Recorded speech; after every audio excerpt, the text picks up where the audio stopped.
Workers party पारां नसीराबाद में हिकु ॾींहं जो हैदर बख्श जतोई सोशलिस्ट स्कूल मुनक़िद कयो वियो। स्कूल में सियासी समाजी अॻवाननि समेत औरतुनि ऐं ॿारनि वॾे अंग में शिरकत कई। स्कूल में लतीफ़, औरत जी आज़ादी, न्यू लिबरलिज़म, सियासत, पाकिस्तान में सहाफ़त जी मौजूदा सूरत हाल समेत मुख़्तलिफ़ मौज़ूअनि ते विहको थियो, जंहिंमें जावेद राजपर, आलिया बख्शल, शफ़क़त क़ादरी, रमज़ान दल, नगर चना, असद मुमताज़ रेड, सिंगार नूनारी, सदफ थलो पंहिंजे ख़्यालनि जो इज़हार कयो। उन मौक़े ते अवामी आवाज़ टीवी सां ॻाल्हाईंदे अवामी वर्कर्स पार्टी जे अॻवाननि स्कूल बाबति पंहिंजा ख़्याल कुझु हिन रीति वंडिया। हिन प्रोग्राम जी नवाण आहे त हिन समाज जे अंदरि जेके बि मज़लूम धुरियूं आहिनि, जेके अलॻि अलॻि दाहूं थियनि पियूं, उन्हनि दाहुनि खे गॾाए हिकिड़ो आवाज़ बुलंद करणु आहे। रियासत या इस्तेहसाली क़ुवतुनि खे इन मामले में मसइलो कोन्हे को त तव्हां इनकलाब जी ॻाल्हि था कयो, तव्हां आज़ादी जी ॻाल्हि था कयो, तव्हां हज़ारनि में हो, तव्हां लखनि में हो। उन्हनि खे ख़तरो इन मामले खां आहे त को अहिड़ी ॻाल्हि न थिए जंहिंमें समाज मुनज़म थी करे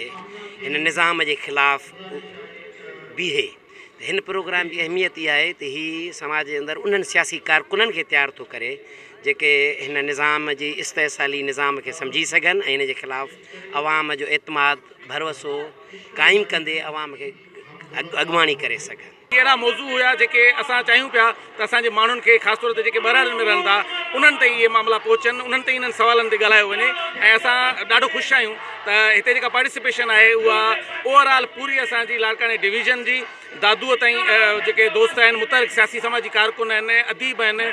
कंहिं बि सूरत में मज़ाहमत कनि था उहे हिते शरीक थिया हुआ। ऐं असां ॾाढो ख़ुशि आहियूं त इहो अमल असांजो जेको आहे उहो असांखे उमेद ॾेई बीठो आहे त असां आईंदा बि अहिड़े क़िस्म जूं सरगर्मियूं कयूं जंहिंसां अवामी तौर ते घटि में घटि जेका तालीम असां चाहियूं था, जेका मोरे ताईं तालीम आहे, जेका मज़दूर जी औरत जी तालीम आहे, शागिर्द जी तालीम आहे, उहा आम माण्हू ताईं पहुचे। उहो सवाल, उहे समूरा सवाल जेकी लिकल अॼु कुझु चंद घटि छोकिरियूं न आहियूं पर खोड़ सारियूं औरतूं बि हिननि में शामिल कामिल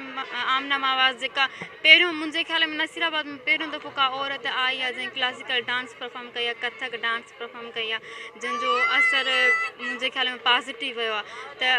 असांजो जेको मक़सदु आहे उहो इहो आहे त जेके हेठि तबिके जा नहारी मज़दूर उन्हनि खे असां गॾु कयूं ऐं अहिड़ा प्रोग्राम्स मुसलसल थियनि त जीअं नोस्ट स्कूल में जेको असांजो हैदर बख्श जतोई जो 3 सालियानो स्कूल थियो उन में असां 50% न सही पर 40% असां औरतुनि जी शमूलियत कराई ऐं उन्हनि जी सम्झ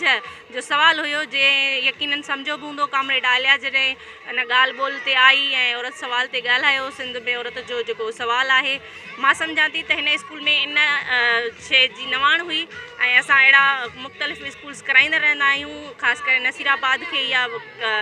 ख़ुशनसीबी जेको आहे सो हासिलु आहे जो हिते असांजे औरत सवाल ते मुख़्तलिफ़ दौरनि में स्कूल्स थिया आहिनि। स्कूल में लाल हड़ताल बैंड जी नाले वारी क्लासिक डांसर आमना मवाज़ पंहिंजे फ़न जो मुज़ाहिरो करे हाज़रीन खां ख़ूब दाद हासिल कयो।